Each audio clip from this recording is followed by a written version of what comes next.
Hello everyone, welcome back to our course How to Use VI Like a Pro. My name is Ahmed Ramadianix. This is the second lecture in our second section of the course, and we are now discussing basic VI editing. We saw in the previous lecture how we can move in the VI program by character and by line and by chunks of words. And now we have to look at how to edit a file in VI.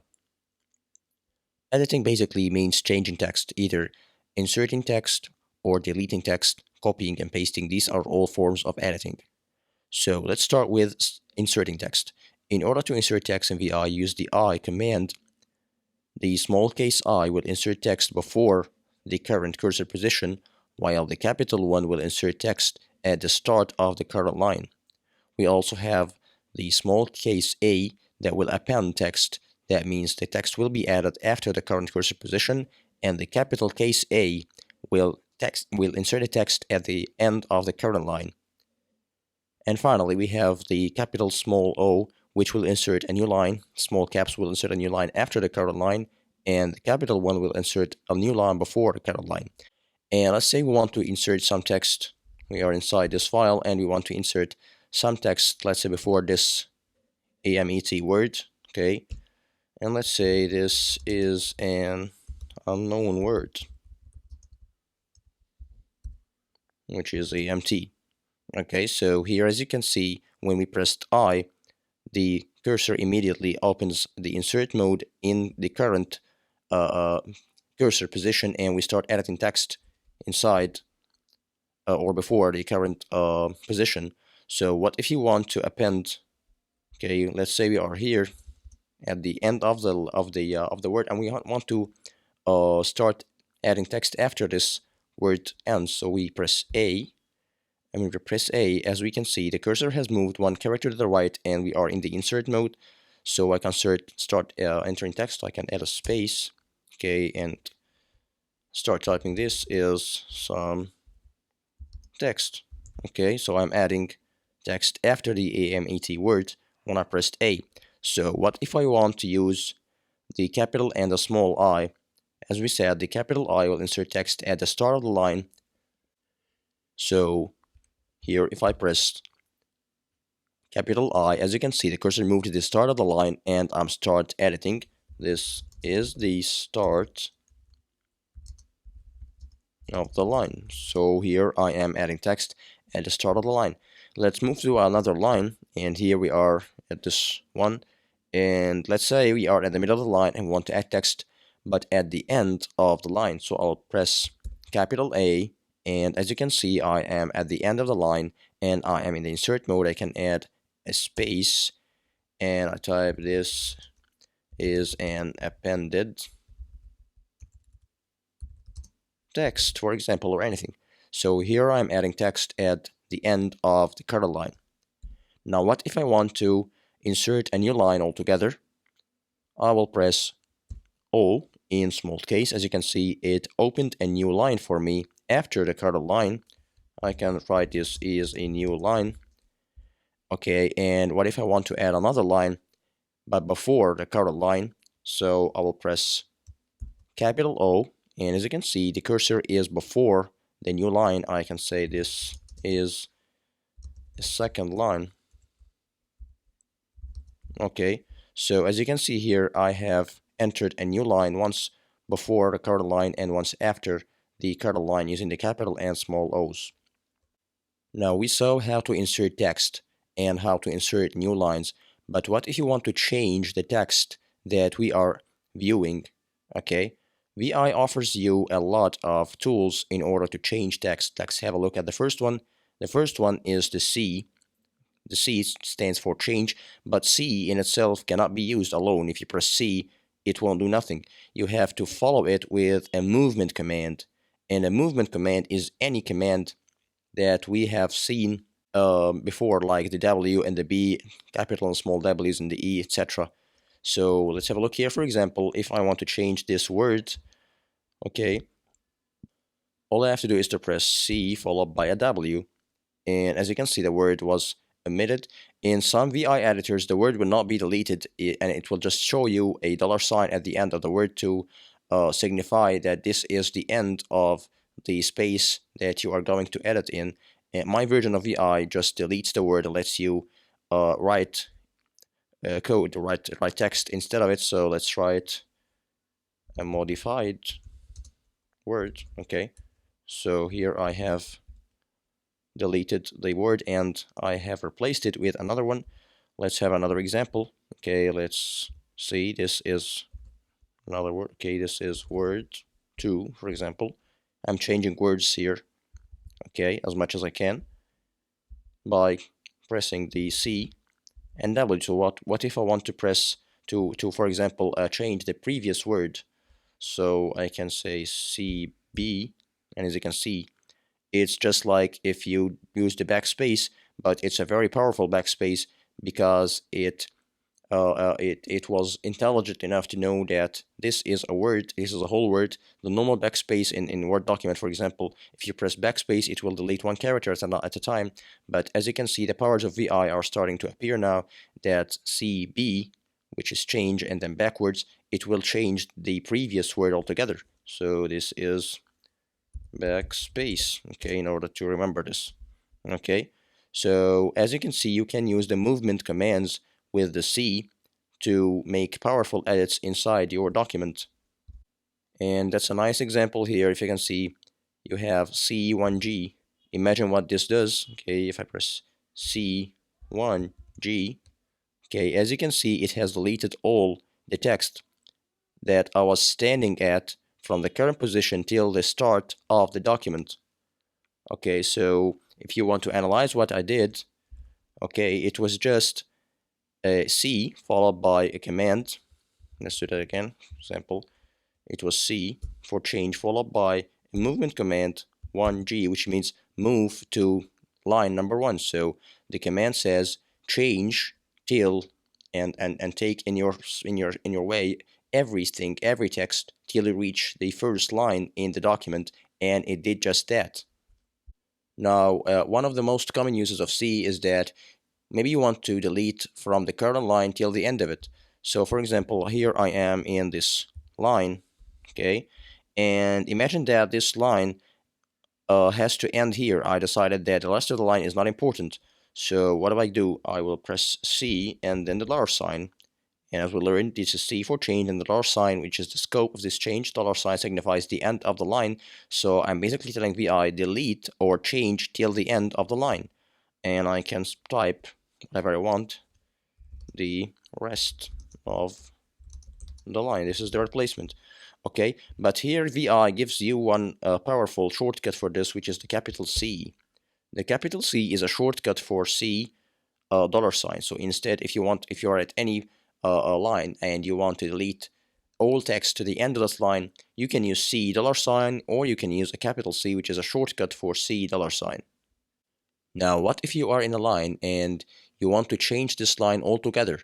VI provides you a shortcut which is CC. Okay, so CC, okay, or pressing C twice will delete the current line and put you in the insert mode in order to replace the line. Replace the line, strike CC. Okay, so it's C twice, will delete the line and lets you replace the contents of this line. Now, what if you want to start replacing text on the go? What I mean by this is that I want to replace text without first deleting it. As you can see, the C has deleted the text first. When I pressed CW, it deleted the word and put me inside the insert mode in order to start editing text, a replacement text for this word. But what if I want to replace on one go? I don't want to delete first. I want to replace on one go. VI provides for you the R. This is the R command. The R replaces a single character with another one, and it does not put you in insert mode. And this is a very special thing about the R commands, the R capital and R small, that we are gonna look at the R capital in a moment, is that it does not put you in the insert mode. You stay in the command mode, but you will be in a very special mode called the overstrike or the overwrite mode. So let's have a look here. Imagine that this, let's have a real word here. Imagine that system, for example, or mistaken this. Imagine that this has been, for example, wrong, imagine that this E has to be replaced, for example, with an I. Just imagine, this is of course a correct word, but just imagine that this has to be replaced. So I'm gonna press R, and the R will let me make one replacement. So I'll press I, okay, and here I have replaced the character with another one in one go. But if you can see, I'm still in the command mode. I'm not at the insert mode. The insert did not appear here. Okay, so I am in the command mode still. Okay, but I cannot do another replacement. It's just one. Let's do it another time. Let's say this of is supposed to be if, for example. So let's press R again, press I, and here you have replaced the I with an O, the O with an I. Let's revert that again. Okay, it's just one replacement. But if you press the R capital, it won't give you just one replacement. It will give you replacements as long as you want. So if I press R like this, and as you can see here, the replace mode has appeared at the end of the document here at VI. It's telling me that I'm at the replace mode in contrast to the insert mode. And I can start typing text like this. I can start typing text. As you can see, I am effectively replacing the text. I am replacing the text that I'm passing through effectively without having to delete this text first and then insert text in replacement of this text or substituting this text. I'm just replacing it in one go.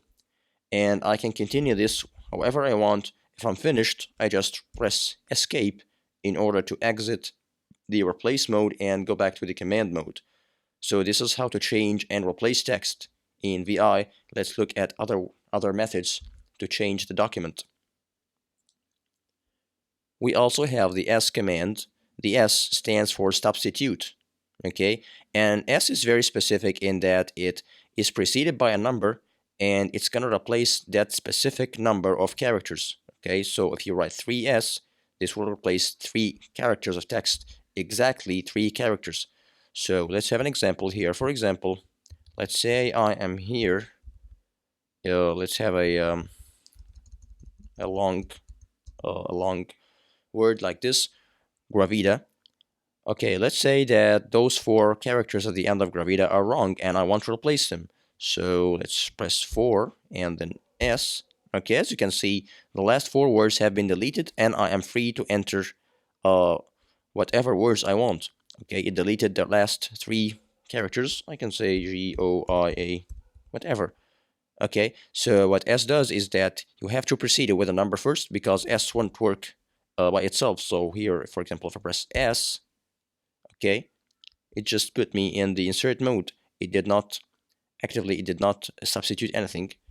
S by itself is just entering insert mode. If I want to effectively use it, I have to precede it by a number.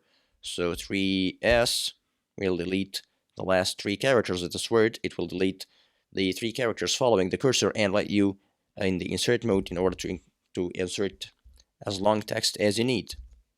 While the capital S has the same effect as CC, and if you recall from here, CC, it will change the current line altogether. So in order to save your keystrokes, if you want to delete the current line altogether and start replacing it with new line, so here I am at this line. If you have a look here, I'll press S capital, and as you can see, the whole line has been deleted and I am free to enter any free text I want instead of this line. Okay, so this is the substitution. Now imagine you want to change the case of a letter in your document from uppercase to lowercase or from lowercase to uppercase. Let's have a look here.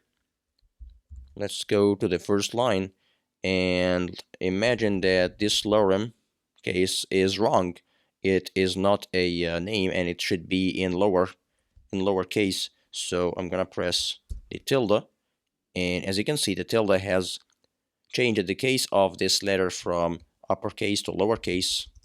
Maybe the word ipsum has to be reversed. This I has to be capital. So I'm pressing tilde again, and it has changed the case of the I to be capital.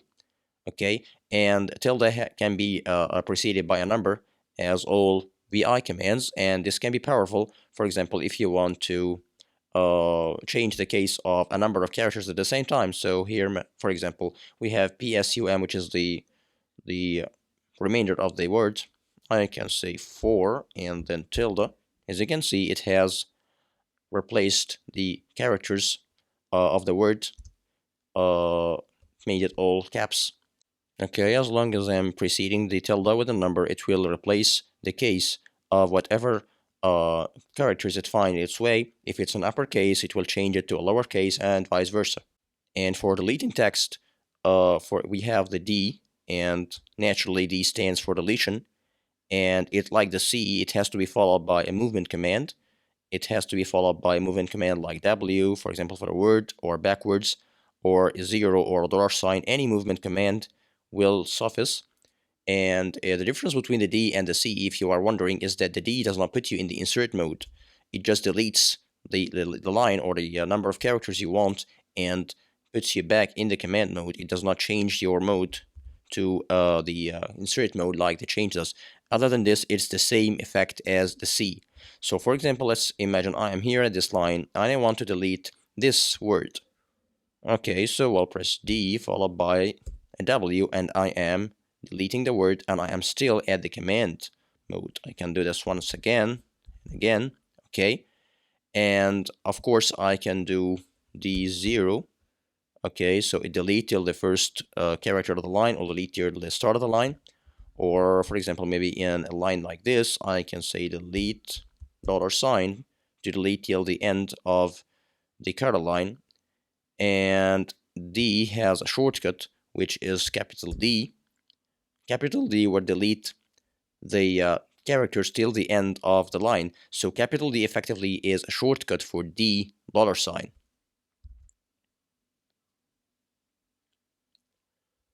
And we also have DD, and DD will delete the current line entirely. If you recall from the previous sheet that we have CC will delete the entire contents of the line, but it's gonna put you in the insert mode. Okay, but DD deletes the line, and because it's not changing the line, it will not put you in the insert mode, and it will not leave the line empty. Okay, so I want just to give you the difference between DD and CC. Here in this line, if I use CC, okay, what it did is that it removed the line and put you in the insert mode and left that line empty. Okay, but if I use DD, imagine what happened. It has deleted the line, okay, and it did not put you in the insert mode, and it did not leave the line empty. It just deleted it, and it shifted the rest of the lines upwards to be in the place of the deleted line. So DD will delete a line, and of course, like any other VI command, I can say, for example, 3DD. I'm deleting 3 lines at once, okay, and this may become also very handy when you are editing VI files. What about deleting single characters? You have the X and the capital X. The X deletes forward 1 character at a time. Okay, so it is like the delete command in your PC, and X acts like the backspace in your PC. Okay, so let's have a look here. Imagine I'm at this line and I want to delete forward. I'm pressing X. As you can see, while I'm pressing X, it's deleting the characters to the right of my cursor. And if I want to delete backwards, I'll just use capital X. As you can see, I'm moving backwards. Okay, and I can use, like I used with the tilde, I can use a number.